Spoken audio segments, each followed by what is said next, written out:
Man, am I excited. Well, welcome to Studio Live. For 39 years, it was something big happened in the Northwest. Steve Dunn walked you through it. He interviewed a sitting president of the United States. He's sat down with governors and senators. He's won 4 Emmy, Emmys for Best Anchor. He's in the Silver Circle, which means television's Hall of Fame. And for 13 years, he has hosted Your Voice, Your Vote, asking the tough questions of anybody who would sit across from him. I've always admired his ability to dig in to the tough questions and do it in a way that the guests feel comfortable. It's a true art form, and that's the funny part. Steve has asked other people questions his whole career.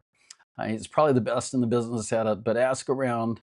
Almost nobody has ever interviewed Steve, and he's truly turned into a very public international man of mystery. When he retired last December, his own colleagues had to ambush him just to get him in the guest chair because he'd never allow it otherwise. Well, not tonight. Tonight, the master of the interview becomes the interview, a Portland legend, a Detroit kid who made good 4 decades of class on the air from my perspective. Please welcome my good friend, Steve Dunn. Steve, it's great to see you. Good to see you too, Patrick. You mentioned all those accomplishments, but I tell you, I can't play the saxophone like you, my friend. Let me just throw that out there right away. I think on your retirement party, you said something about um, you're not going to be a lounge singer, but I took that and I went left with it. I thought maybe we could convince you at least a little karaoke. Maybe would that be Yeah, possible? no, I think that's definitely my. But anybody will tell you who knows me well at all knows that I probably should stay away from lounge singing or karaoke singing of any sort. But it's so good to see you, my friend. It's wonderful to see you, and I have so many questions for you. I'm only going to have you here for about 2.5 hours, so don't worry about that. Steve, where does this all begin? Let's start with. I'm going to start with questions that maybe nobody else has asked. What? Let's start with the Dunn name. Where does Dunn come from? Are you Irish, Scottish, Swedish? Do you know the history about Yeah, that name? my parents tell me that we are English, Irish, French, and German, actually, but a lot of Irish. I was able to go to Ireland. Gosh, now it's probably 20 years ago, and I flick that up there, and I saw so many Dunns over there. Hmm. They put an E at the end of the name, which is a little different from mine. But I was there actually. They had phone books. They still had phone books back then, and I looked, and the Dunn section was about that thick. So it definitely appears to be our heritage. I enjoy St. Patrick's Day like the best of them, and so yeah, I'm going with the Irish side for sure. Very cool. Well, I did my Barbara Walters deep dive research, and I could not find a thing about your early upbringing. So I hope it's okay to ask. But before you were Steve Dunn from Channel 2, you were a kid from Detroit, which seems maybe a little counterintuitive, very different geographically and culturally. Paint us a picture of that kid. What was the Dunn household like? And was there a moment you can point to where you meant, yeah, that's what I want to do. I want to be in the news. Well, yeah, we grew up in a town called Howell, which was not terribly far from Detroit, and I to this day, I just feel I had the greatest, upbringing in the world. We certainly weren't rich by any stretch of the imagination, but you always felt like you were, just because you had the love of your parents and the whole family and grandparents and so on. There were 4 kids in my family. I have 2 brothers and a sister. 2 great parents. Parents are still alive, as a matter of fact. What a blessing that is, right? Dad is 92, and Wow, mom will be 90. where do they live, or do they still live back east? They're still in Michigan. They're in a town called Gaylord, Michigan, which is about 4 hours north of where we grew up. And they're still there. In fact, talked to both of them today. I usually 4 or 5 times a week, I like to check in and just to see how they're doing. They don't get around nearly as much, of course, as they used to, but it's always great to check in. I loved my childhood. We grew up on Michigan Avenue in Howell, Michigan. We played every sport you could imagine. And we had the house, Patrick, where all the kids in the neighborhood were at our house. There's always one where everybody Yeah, shows up. that was you. And Hmm. that was it. We tore up our yard. We always had guys playing basketball in the backyard. It was just because that way my mom knew where we were as well. Hmm. So she'd say, oh, you can bring all the kids over, and we would just absolutely have a blast. And a lot of those people I still stay in touch with today from my childhood. But at one point, I remember I was 10 years old, and my parents bought me a tape recorder for my birthday. Hmm. And I remember getting that tape recorder and just being fascinated by the fact that could record people on there. And it was just, oh my God, a little microphone and everything. And Hmm. so I would go interviewing everybody who would talk to me. It was every family member, every neighbor, the family dog. I'd interview the dog, anybody who would come near me, I would interview on my tape recorder. And I just had How this old were you love. about this time? Were you like 9 or 10 or something? Yeah, and I just knew at that point that I really enjoyed that connection and the ability to create something like that. That was the great part about it. And I think for me, that's really what kicked it off. And then I thought, well, gosh, because I would watch the news, and there was a news anchor back in Detroit by the name of Bill Bonds, who was monster. The guy was legendary. In fact, I would imagine if you go back to Detroit today, he's long passed away, but and said, who's the king of broadcasting? Bill Bonds, by far. He was an absolute legend. And so I would sit at 10 years old and just watch his newscasts. And, my dad would say, hey, Steve, shouldn't you be outside, playing baseball? I go, well, I gotta watch Bill Bonds first. And so I would go I know this sounds a little strange, but it's true. I would go into the bathroom and I'd put a newspaper on the counter.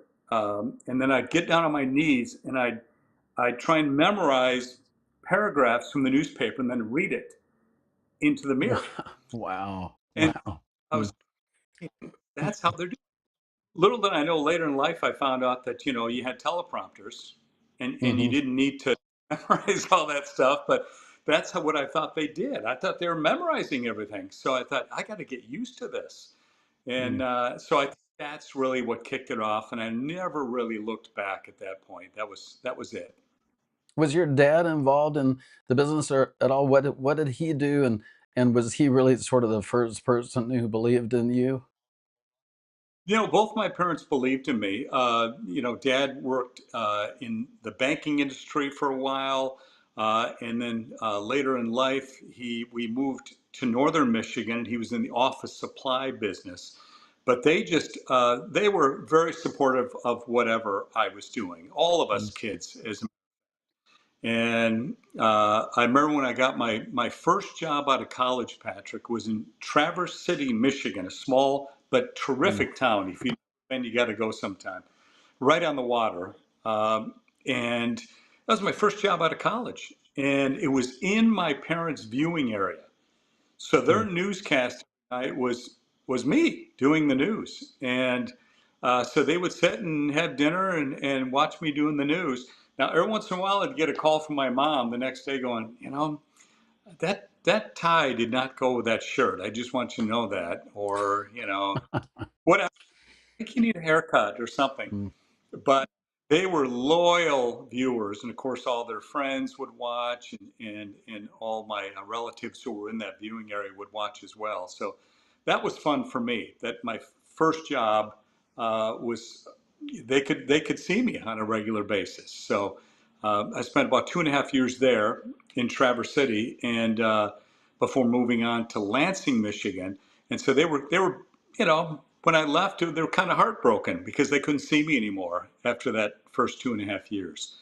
Mm. But I'm glad I had that experience back then, and that's where you learn is in those smaller markets. But It's very it was fun. personal, right? It's more personal, and that ends up being what everything is about anyway, right? No matter where you go, there's relationships and your human interest, and sounds like that started really early. So, I think so many people, as I do, see you as one of the few in this crazy media business with staying power and reinvention. It's easy to see, to me, that you represent fairness and integrity in the way you interview people. And in talking with you, it seems like that all comes from the family. The older I get, the more I realize that family is where it all starts. So and it also sounds like you really appreciated Johnny Carson. And I think, talk to us about that. He's like one of your heroes. He definitely, having grown up in the Midwest, which is where Johnny Carson grew up in Nebraska.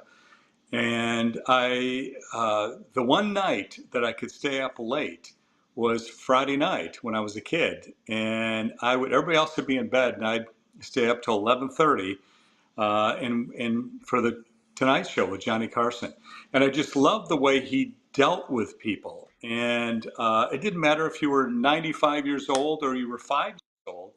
He handled everybody the same, always very kind, never cut anybody down, seemed like a real fair guy to me. And so I always admired it. Plus, he was very funny. So I always admired him. And I just knew throughout my broadcasting career that, you just got to be fair and you have to be as balanced as you possibly can. It's a tough racket these days. It really is because so many networks have picked a side. And I think we've gotten away from just kind of delivering the news to people and letting them decide. Mhm. And I don't know where that took that turn, but I long for the day if we could ever get back to it where you just read the news, and then you at home can decide where you think on this. But I'm just wondering if the genie's out of the bottle, and that's just an impossibility at this point. But we shall see. Yeah, I did a little research actually on that. It's funny that you speak of that, kind of the 1986 versus now. When you came to Portland versus now. You know, Back then there were three networks. Your local station were the gatekeepers. If you didn't say it, people didn't know it. News happened twice a day, at 6 and 11. It wasn't every second like it is now. CNN was brand new. 24-hour news was still a novelty. Trust was the default. The anchor was the most credible person in town. Competition meant beating the other two stations across the street. And the fairness doctrine was still the law. Balance was literally required. So fast forward to now, everyone with a phone is a news source. The anchor is competing with TikTok. The news cycle is 24/7 and 15 seconds long, being first beats being right. I just made this little list. Trust has to be earned every night. Have the audience assume your bias before you open your mouth. Audiences pick the outlet that agrees with them. Both sides get you yelled at by both sides. You know, Shrinking newsrooms, news, corporate consolidation, misinformation moves faster than correction. So here's my question. It seems like 1986, the anchor's job was to deliver the news, and now it's to convince people that the news is even true. What's your take on that? No, I absolutely agree. I think it's a hard hump to get over because we have brought this on ourselves as news networks, where because the networks have picked a side, people just don't know who to trust, and they turn on a network and they say, well, these folks are going to be definitely right. They turn another channel. These folks are definitely going to be left. So you can't trust what they say. And Mm-hmm. that's the problem I have with it. When I first got in fact, I just did an event last week with my good friend Jeff Gianola, who spent years at Coin TV, and then he and I had worked together at KATU as well. We had this very discussion about, back in the 80s, you did not, that wasn't even a question Hmm. about whether you were side or not. You just went out every day and you got both sides of that story and you presented both sides equally. Kind of like And this, it was just place it on the table. Like, here's for your, make your choice. You decide. Here's, sorry, I didn't mean to right. interrupt. Hmm. No, you didn't at all. I mean, you're exactly right. And I think, and I don't know where we went wrong, but I think that uh, I've had, and Jeff and I talked about this too, that, I've had reporters in recent years where I'll look at their story and I'll say, gosh, did you try and get the other side to this, or you really need to get the other side? And I'm not talking, just folks, if it's a left leaning story or right leaning story, I don't care. We have to be balanced. Hmm. And I got to, you really got to get out there and make some calls and get the other side to this. It is not balanced. We're not doing anybody any favors by putting on a story that's showing one side. So I think that's where the viewing public has turned us off because they just don't feel as though they can trust what they're hearing. And it doesn't matter the network. And a lot of people, I'm hearing about these folks who are saying, well, because I believe everything to the left or I believe everything to the right, that's the network I am going to watch. Well, if that's what you Hmm. want to do, great. You're not hearing both sides of the story. And so I hearken back to those days in the 80s when we had no choice in the matter, but provided all for them. And I think currently, just adding on to that thought, um, now with the social media, it feels to me like it caters towards whatever silo you're in. Like if you're in the left, you know, it's feeding you all this, horrible stuff about the right. And if you're at the right, it's feeding you all this horrific stuff about the left, the most insane people possible. And so it seems like you really have to work hard at it to find the truth these days. So, but Really yeah. do. And I think it all comes down to, boy, and even me, I mean, I'll get on some of these news sources now and I'll say, gosh, I don't know if I can believe that or not. And that's so disappointing for me who spent, a big chunk of my life covering television news. And it almost doesn't matter the network feed that I'm looking at. I'm thinking, geez, where did they get this? And Mhm. is it true? I think that's scary when you look at particularly the future of broadcast news at all. Do you have any advice for people out there who have that awareness, but then you're looking for an action plan? It's like, what do you do? Because I'm aware of that silo thing. I see whatever you look at, that they send you like 10 times more, and then you end up being in that silo. So, do you have any advice or is there anything, for You know, that, to navigate that's that? That's the $1 million question, Patrick. And I just think that, I just look around at if I see something on one network feed, I'll look at another network feed and see if I see the same thing. Or else, if I see something on CNN, I'll go, okay, I'm going to see what Fox is saying about this to see where the middle ground is. And that's what you have to do because Mhm. you know the way these networks are going to lean. That's just, they've made it very clear these days. As much Mhm. as they say they're not, they are. So Yeah. I think you really have to do a little research yourself to see what's right. Mm. Hey, well, let's take you back to your first break, an internship at WXYZ TV. That's a cool name, WXYZ. Is that really? Was that it? Yeah, yeah, that's ABC in Detroit. And I got out of college, and it just so happened that it was an internship with Bill Bonds, who was, the legend there. And I had some great conversations with him and learned a lot. And I would sit in the control room for like when he did the 6 o'clock news and so on. and just kind of watch his style a little bit and see how he handled breaking news and things like that to try and, learn from what I thought was the best at that time.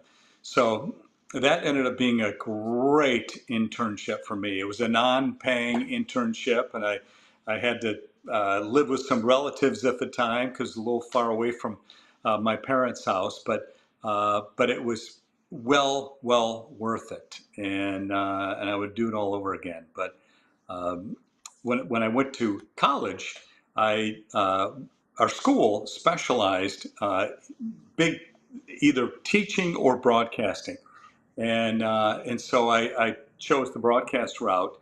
And every single night, Patrick, we would do a newscast, and we'd Wow. have news. We do sports guys. We had weather people. We had people who wanted to be behind the scenes, the producers and the writers and so on, and they would do that job. And so I don't think we. I think the only viewers we had were my roommates because they, so they could make fun of me later. But um, that was such a way to learn, so that when you step into your first job, you've already done it. You've already sat on the set and read the news on a regular basis. And if we had breaking news, we'd throw that into the mix to kind of teach us how to do that. And so it was a lot of very fortunate training that I had along the way. So training, you were rocking and rolling. It sounds like you were having fun with this. Were there any like really rough edges or like, were you really just completely screwed up early on that you can remember? In fact, Patrick, I'll tell you a little story if you want to hear it. We I just do. Uh, it it's it stands out as one of the legendary stories at K2 that truly they probably should have fired me. But mm, um, I back in the day, when I first started at K2, I was doing the weekend news, and then I would report on the streets 3 days a week. So I'm in there on a weekend, and we at that time they had announced that, you'll appreciate this, Whitney Houston was going to have a concert at Memorial Coliseum. And mm, so I knew that the guy who was our writer in the newsroom that weekend was a huge Whitney Houston fan. His name was Ken Field. And so I wrote up this bogus little story and just said that the Whitney Houston concert was canceled. I was trying to, pull a little prank on him. And so I sent, Ah! oh man, you can probably see where this is going, but Oh, this is uh, good. I, Yeah. I emailed it to him. And back then you just had to hit, their initials. It was Ken, KF for Ken Field. I sent it Mm, to him. He laughed it off. There happened to be a guy that was working that weekend, had never worked the weekends before, and he was doing our producing. His name was Bill Blood. And he says to me, "Hey, Steve, send me the story. I want to see it." So I send it, and he says, "I didn't get it." And I said, "Well, what are your initials?" He said, "Well, WB for William Blood." And I said, "Oh, okay." So I sent it to him. He laughs it off. I think that's the end of the story, right? Next morning, 7 a.m., I had Mondays and Tuesdays off because I worked the weekends. My phone's ringing, and I answer the phone. Our morning anchor, Brooks Burford, mm, said, mm. "Steve, I need some more information on that Whitney Houston concert being canceled." And I said, "Brooks, what are you talking about?" I said, "That was a joke." And he said, "A joke? I've been leading with it all morning long." They had led their Holy that the Whitney Houston concert was canceled. And the Z100, the radio station, picked had it up. Whitney's head Oh, manager on. He, he's on the live. He's getting the concert's done. People are calling Memorial Coliseum to try and get refunds on their tickets. I mean, the Oregonian is calling. They're like, what in the world happened over there? wow. All because the one guy who happened to be working that weekend, Bill Mhm. Blood, working, but his initials are WB, so I sent it to Brooks Burford, who's doing Mm. the morning news. And so, needless to say, I got called into the office and had to make a bunch of apologies. And I was on that like 3 month probation or something like that, and it was a. I absolutely thought that was the end of my career when they pulled me into the office. I thought, this is it. I'm all done. This prank That's it. did not work, and it was quite an experience for sure. And people still talk about it. That was 35 years ago, and people in the station still talk about it now. So yeah, that was one I will never forget, and now I can laugh about it, but it was a little painful back then. That's a great story. So I'm just trying to get into your mind as you're coming up. Were you actively looking for a role, different roles, and to increase, your to get better placements, and that, or did somebody recognize your talent and bring you in? Was it luck or hunger? Were you chasing it, or were you chosen, or did it just all kind of happen? Well, I can tell you how my first job at Traverse City. I can thank my father because he had heard that the guy who was anchoring the news over there had been fired. Mm, So he called me up and he said, "You gotta you gotta let them know you're available." Now I just gotten out of college, and I mm, said, "Well, Dad, they're not going to hire a guy who just got out of college." He said, "Take your tape because you put everything on a videotape." mhm, Uh, he said, "Drive it over there, which is about an hour away. Drive it over there and ask to speak to the general manager." So I got in the car and I put on the only suit I had and went over, asked to see the general manager. He came out and he said, "Well, come on to my office. Let's go chat." So we chatted for a little bit, and he said, um, "Let's go out in the studio and just let's go see what you can do." And we went out, and he had me read a few scripts. And my dad had told me before I left the house. He said, "Hey, tell him you'll work for a month for free because you want to get in the door." mhm. So, by the way, if I were able to get this job, I will work for free. And he said, "Well, I don't think you'll have to do that." But he said, "Let me think about it for a couple of days."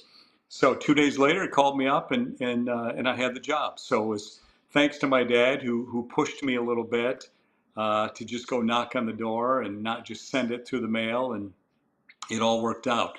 Uh, and then Lansing, Michigan, I heard there was an opening, so I applied there, and so I was anchoring the news and also reporting as well. And then I went to Tucson, Arizona. I had gotten a call from some news management there that had KGU somehow, KGUM, right? In yeah, Tucson? yes, yep, in Tucson, and loved that. Having grown up in Michigan and spent my entire life at that point in Michigan. When you step out the airplane and there's palm trees and Yeah. sunshine and Hey, I like um, it. I love it. I gotta say, I love it. well, I'm thinking, how did I not know about this? You grow up in a certain area, you think that's all there is. That's all you know, Isn't that so and true? Uh-huh. Mhm. yeah, Because you think a lot of it people just, it's a big world. Like, as you know, I moved to Palm Beach like 5 years ago with my wife. And, I spent, you know, over 25 years in Oregon, and I did all the Oregon things. I climbed Mount Hood, I camped in the wilderness, I ran hood to coast, I built businesses and symphonies and this kind of thing. But it's been really wonderful to have a change. And I want to encourage anybody out there to, try something new. Anyway, I digress. Sorry to interrupt. No, you didn't at all. I'm interested in hearing that. And no, I loved Tucson, loved living there. And then got a call from someone in Portland. And, would you be interested in a job here? I had never been to Portland in my life. And so flew out in the middle of September in 1986. It was the most beautiful weekend. You know how Portland is in September. I mean, it's gorgeous. The Hmm. colors are out, the weather was still good. And we drove around for a couple of days, and I just said, "Wow, this is really a well-kept secret."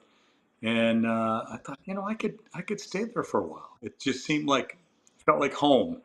And the ocean nearby, had the mountain nearby, and everything else. So uh, it turned out to be a real good blessing, and a real good place to be for a few decades. Beautiful. Well, let's switch gears. So, talking about the calling and the craft of what you do, forget about the job title for a second. What does it actually mean to be a newscaster, and how did you know it was your calling? Oh, you kind of already answered that. Just focus more on that. What is it? What's the role or the meaning, the deeper meaning, calling of service or of being a newscaster? Well, I'll tell you, for me, I always felt like people are tuning in and they count on you to stay calm, no matter what. Uh, I remember, how Portland gets in the middle of snowstorms, Yeah. and we would be on the air for hours. I mean, 5, 6 hours at a time in the middle of a blizzard, which are rare, but and that's why people are so affected here because they don't get them very often. Mm, And so you get ice storms, you get a lot of snow, and folks panic. So they want to turn on the TV and they want to see someone who's calm and is going to guide them through it. That's what I always felt, is that mm, no matter what's going on, you have to remain calm. Because inside, your stomach might be churning a little bit, but your job is to be the presenter and to get mm, these folks through. I compare it, Patrick, when you're on an airplane and things start to get a little rocky, where's the mhm, first place you look? Flight attendants, right? Is mhm, they're sitting down, whatever, and you want to see their faces. Are they worried about, a little bit of turbulence? And so I just always thought, it doesn't matter what happens, you've got to keep your cool. And we sat through 100 days of rioting here in Portland following George Floyd. And, that, as you can well imagine, I mean, the behind the scenes at the TV station, in the studio, what have you, that was pretty chaotic. And so I said, we just got to stay cool. We have got to just describe to people what's happening downtown in the coolest, calmest way possible, because you mhm. don't want to start screaming and hollering because that makes matters worse. And so I think our job is to just deliver the news and do it in a way where you don't show your biases, but Mhm. you have to calm at all times. You know, 39 years at one station is pretty much unheard of, I think, on planet Earth. I can't think. Are there any other friends of yours in the business that have been at 39 years at one station? I can't think of any. But anyway, what I was going to ask is what is the discipline that nobody tells you that keeps you uh, long and steady for that length of time? Because I mean, everybody goes through. It doesn't matter what kind of vocation you're in. You go through ups and downs and personal things. And um, yeah, what are the things that nobody tells you about what it takes to be that disciplined behind the scenes? Well, I think and I've talked about this. I've always felt very blessed to be in this business as long as I was, and I think I was guided there at a young age, and always felt like it was the right place for me through the whole journey. And I think it certainly is better if you enjoy your job. That helps you get through, not only 20 years but 30 or plus. And I always enjoyed it, and because I knew that I had to be in a job where it's not the same every day. Hmm. You every day in TV news is different. Every single day, you may cover some of the same stories, but you don't cover them the same. And then you'll throw other news stories in there as well. Then you got the sports guy; he's got new stuff, and then the weather people are telling you about a storm coming in or whatever. Every day, every single day is different. I had a great high school buddy of mine who went to work for General Motors out of high school, and he was putting ashtrays in cars, making a ton of money. And I remember being a little envious at that time because the money he was making putting ashtrays in cars. But I thought, I couldn't do that. I don't care how much money they paid me. I couldn't do that every day. I mean, God bless him. He's a great guy and long since retired. Um, but I just had to have something where, you kind of mix it up a little bit every day. It adds a little adrenaline. And so I think for me, it was just, I knew every day at, 5 o'clock and 6 o'clock and 11 p.m. that 2 minutes before the show goes on, you're starting to feel a little bit of adrenaline and just the excitement that you're about to tell people something new that they probably haven't heard yet. And and the fact that you get to also have conversations with the weather guy and the sports people, and you get to have fun along the way, is what truly just kept me going all those years. Was just knowing that tomorrow's going to be different than today was. When you walk into an interview, do you I mean, I know part of the answer to this, but do you go in trying to steer in any way, or do you just let it go wherever it wants to go? So is it steer it or let it flow or a combo? You know. No, I think, I always have set questions, and whether you're interviewing the governor or, the president of the United States or whatever, you have a set of questions, and then they usually take it from there. And Hmm. that's where the conversation, goes. And because I'm not trying to steer that conversation whatsoever. It doesn't matter what party they're from, I'm going to ask the same questions Hmm. and then let them talk about it. And if I have follow-up questions, certainly I'll do that. But for the most part, it's people at home. You have to realize it's not for me. It's for these folks that are sitting at home watching this person talk. So they want to hear their viewpoint. And you got to keep in mind all the while you're doing that you've got, Republicans and Democrats and independents. They're all sitting in front of that TV watching this person talk. So you have to be really careful about that so you don't steer it one way or another. Let them carry the conversation. I think it always worked for me. So you were famous or are famous for giving both sides a fair shake in an era where everyone seems to pick a lane. Do you behind the scenes, do you ever have people that try to channel you into a certain issue and get you to say certain things, and then you know what I mean? You ever experience that? I would just think it's human nature. I would assume that that you might. It was just a curiosity. Does that ever happen, Yeah, and how do you handle it? well, I know that because I hosted Your Voice, Your Vote, the political show on KATU for, I don't know, 12 years or something. And, um, and I know after the show would run, I would get emails from people saying, gee, Steve, next time you need to talk more about this. You need to Hmm. kind of, and they would. And I would always write them back and I'd say, hey, I'd love to hear your opinion. Tell me what you think. But, I'm trying to keep it as balanced as possible. And, Hmm.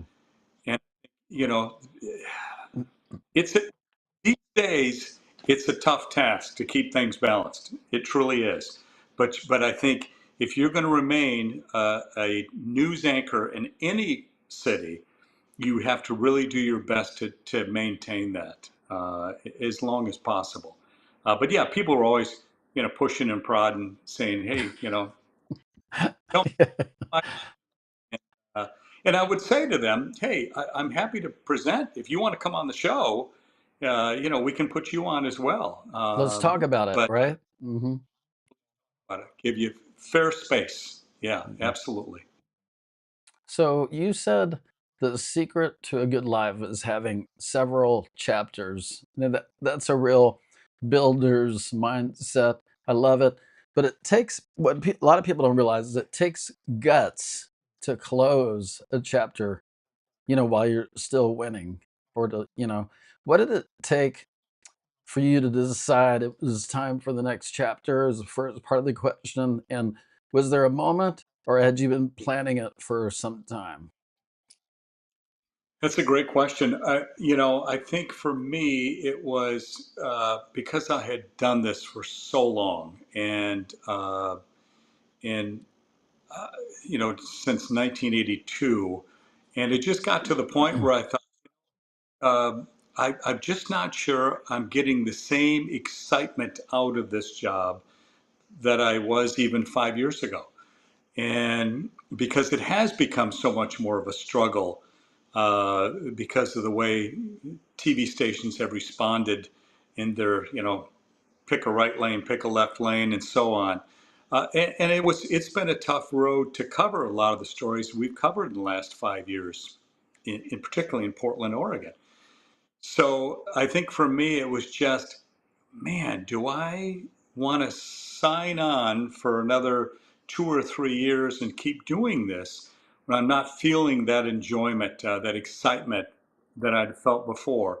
Or do I want to step aside and do something else that still involves broadcasting in some way, but it doesn't involve that daily sit down in front of the camera doing the news every night?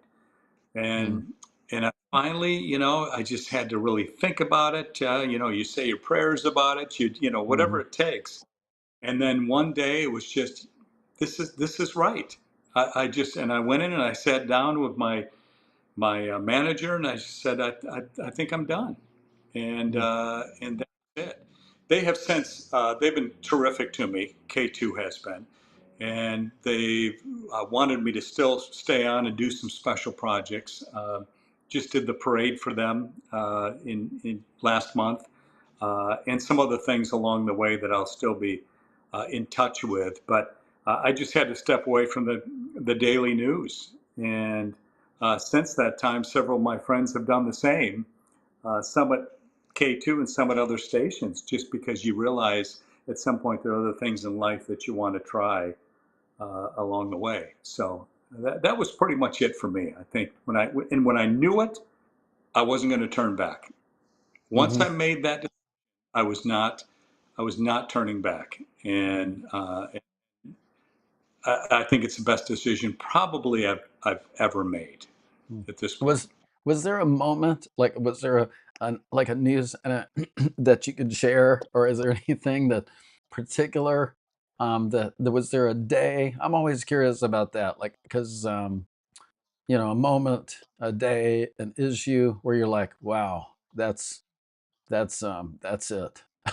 Or was it just more of an aggregate of Yeah, issues? I think the aggregate's probably a good word there, Patrick. I think for me, definitely, it started around 2020. It started, COVID was very difficult Mm.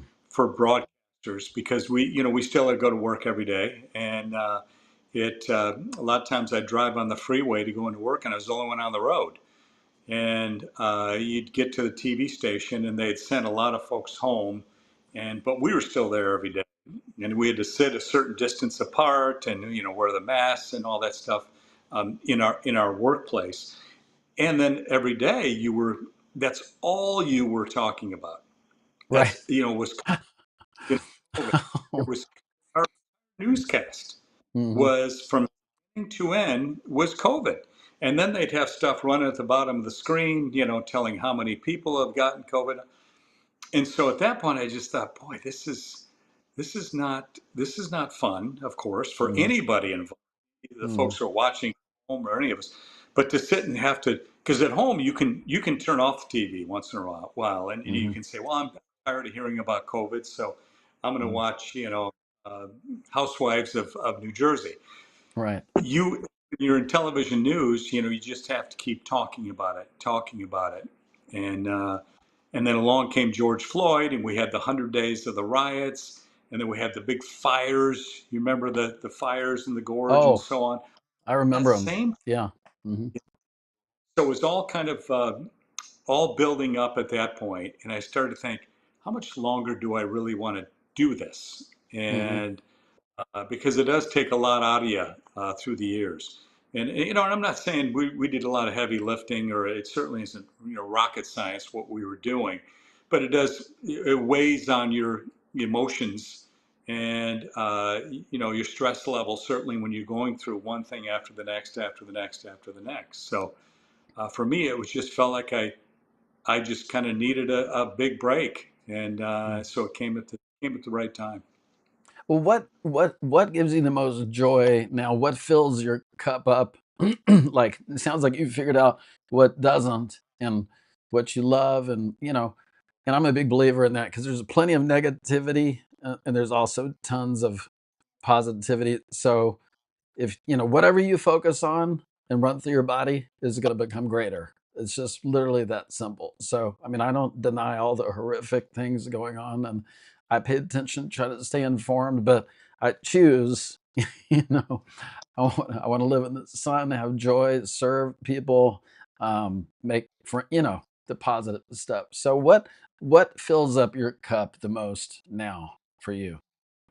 Well, I'm definitely, in wonderful relationship. I have my son is incredibly important to me.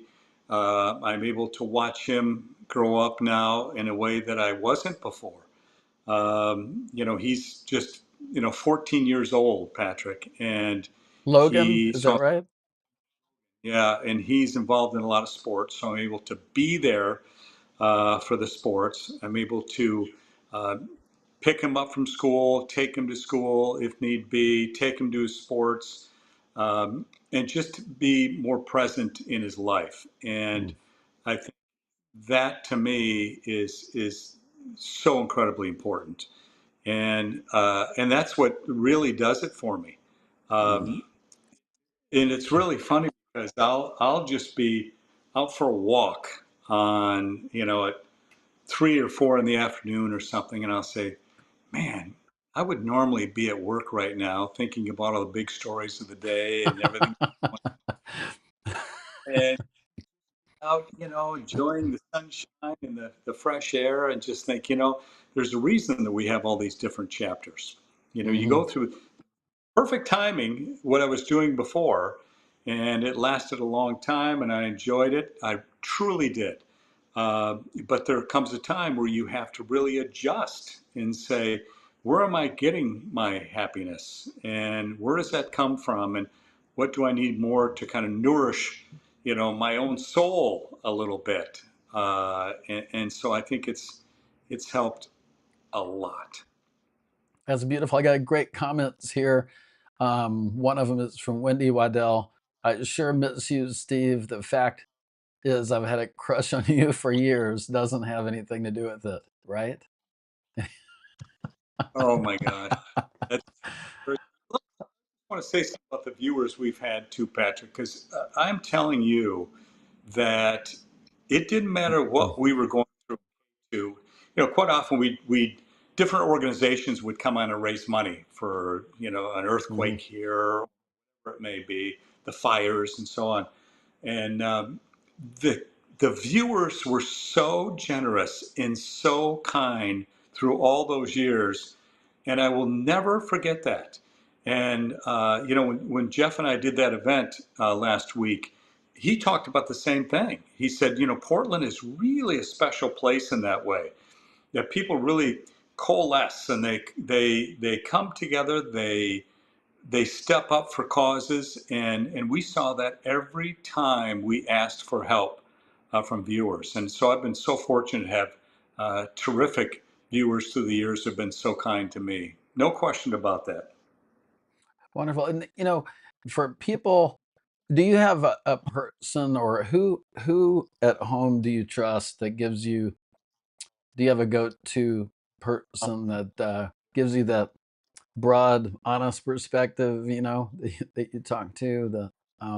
Because sometimes being in music or media, it's like can be very what's I don't know what the right words are. This it could be confusing, or It's always good to have somebody in your life that's very on point and can cut through it. You have some, I assume you have some people like that in your life. Oh yeah, absolutely. You've met Deanna before. She does that. My parents are real good about that too. In fact, I'll tell you a quick story, Patrick. When I got my first job in television in Traverse City, Michigan, and I'd gotten this anchor job, and I thought, man, I thought I was a real big shot. And so I stopped by my parents' house because again they were in the viewing area, and I go up to the door. I open up the door and I walk in. My mom goes, "Hey, Steve, could you do me a favor and bring the trash cans in from the curb?" And I was like, "Hold on a second." And that to me was just, it was, hey, we remain humble in this family. It doesn't matter what Mhm. we do or what level we reach.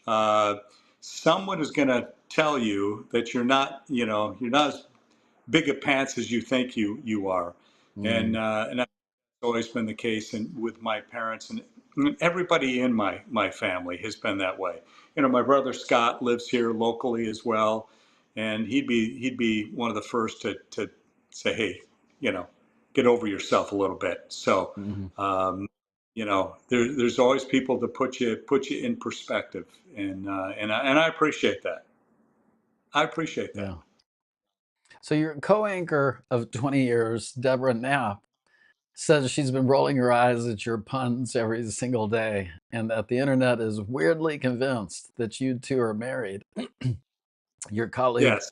Steve Benham calls you a model of a decent human being who taught me everything I know about making bad puns. So set the record straight on the marriage rumor, and then I was hoping you could share a couple of your favorites. Oh boy. I'll tell you, the marriage thing is that, of course, Deb and I worked together for forever, and we one day she says to me, "Do you realize that if you Google is Steve Dunn married, it will come up. Steve Dunn is married to Deborah Knapp, and they have a son named Logan." And I and so no Gotta love way. it. And she said, look it up. So I look it Hmm. up. Sure enough, it was. But the thing that got me the most was the fact that they had my age, like 5 years older than I actually was. And then they had me like a foot shorter than I was. And Well, so that's I was not more mad. cool. That's not cool at Oh, all. Deb says, aren't you mad about the fact that they got us married? And I said, well, I'm more mad because, they got my age wrong. So but no, so we are not. Deborah is married to a fabulous man. She has a great family, uh, great person to work with. Enjoyed her for all those years. But I'd be in the newsroom and I'd hear someone answer the phone in the newsroom and they'd go, no, no, it's not true. Steve and Deb are not married. No, they never married. I mean, Oh my gosh. all people ask that question, but maybe it says something about our chemistry. I don't know. Mhm. Hey, 43 years of live television. Are there any I can't believe that that actually got on TV moments? Or and then adding to that, who decides how that goes? If it goes on air or not, and what's the delayed time? Any stuff you can tell us about how that works? If something really awkward or funny or weird or terrible happens. We had we had back in the day. Again, it was on the weekend news, and we had a weatherman by the name of Steve Schill, and he went on to actually do the weather in Chicago. And then Ron Carlson. I don't know if you remember Ron Yeah. Carlson. Uh-huh.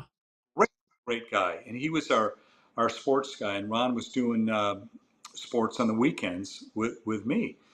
And so we had a story at the end of the newscast, and it was, and I hadn't seen the video yet, but I'd seen the script, which said there was an elderly couple that was dancing across the state of Wisconsin to raise money for elderly causes.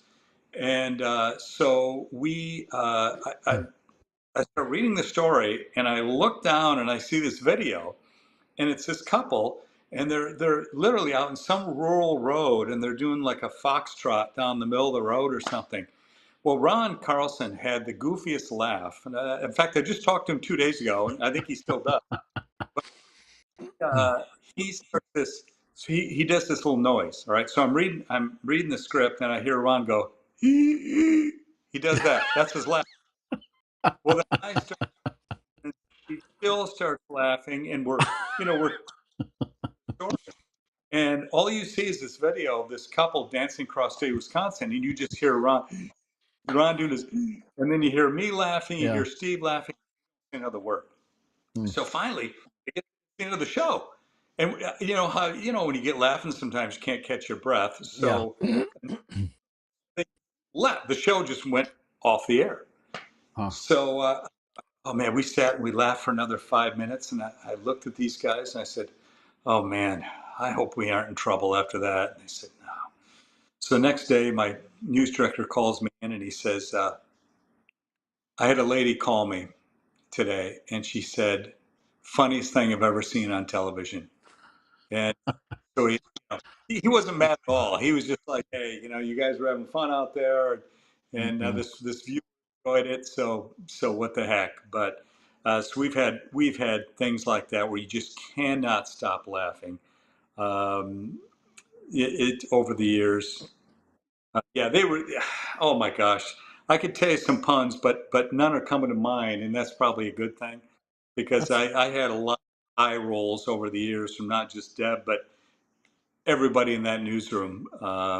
And so often I'd say them on TV too, mm, which even surprised me that I would do that. I was like, what was I thinking? yeah. Why would I say that pun on television? But it was fun.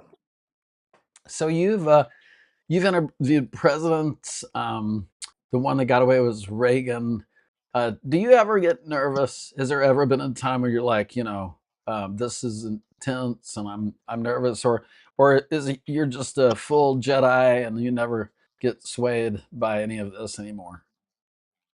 No, I would get nervous whenever we had big events. So I used to host town hall programs for K2. We do, gosh, at one time we were doing them weekly. Hmm. Then it became monthly, and then when I left, we were probably doing 4 or 5 a year. But they'd make them a big deal, and they were always live and on a special topic, and we'd get a whole bunch of guests in. And the thing with town halls is you never know what's going to happen. And because it's live, and Hmm. you can have that thing completely set up as far as a rundown goes. We're going to do Hmm. this first segment, this second segment, this third. You throw it out the window because it never goes that way. Once you open up a conversation and someone brings up something else, well, then you got to go that direction. And then Hmm. you got to go this direction.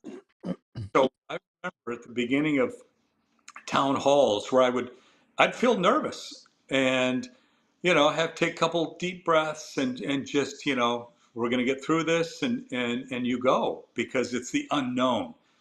And I think for newscasts, not as much because you pretty much everything is for the most part scripted unless you have breaking news. Um, but for a town hall, it's all live. Anybody can say whatever they want to say, and you have no idea what direction it's going to go. So those always kind of, and not in control, it kind of gets to your stomach a little bit. So those I would still get pretty stomach churning for sure. Wonderful. What's the next chapter you're most fired up to write? Coming up, or is it just leaving it open and having a good time? Yeah, I think it's open for the most part. I do I'm doing a show that we shoot in the KXL studios in downtown Portland now with my former co-anchor Natalie Marmion, and so we're doing that now. That's been a lot of fun. That's open in a lot of discussions, kind of like this for half hour or an hour. depending. And so that's been great. And we'll just see what happens next. Still doing some stuff for K2. Um, Still want to improve my golf game a little bit. Uh, there's some things I really want to do, and of course just continue to build my relationship with my son, Mm. and things are very important to me, and that's going to be my next chapter. Never say never on what you're going to do. I can tell I won't go back to television news. It's just not the direction I want to go. But somewhere in broadcasting, will not surprise me at all. And maybe I'll move to Palm Beach, Florida, or something, and hang Man, out with you. I love it. I love it. Here, of course, I'm a little biased, I guess, but um, yeah, the palm trees and the weather, and it was a nice change for for uh, for me for sure. But Steve, look, you've lived such an honorable life, and the new chapter is just beginning. I think Johnny Carson, the guy behind the desk who made others shine, would be very proud of what you've accomplished, as we all are. Thank you for spending time with me this afternoon. I look forward to seeing you in December at the Bridge Meadows Benefit, Charlie Brown Christmas, Mount Hood Community College, December Well, 4th. With but it's enjoy going to be seeing, great.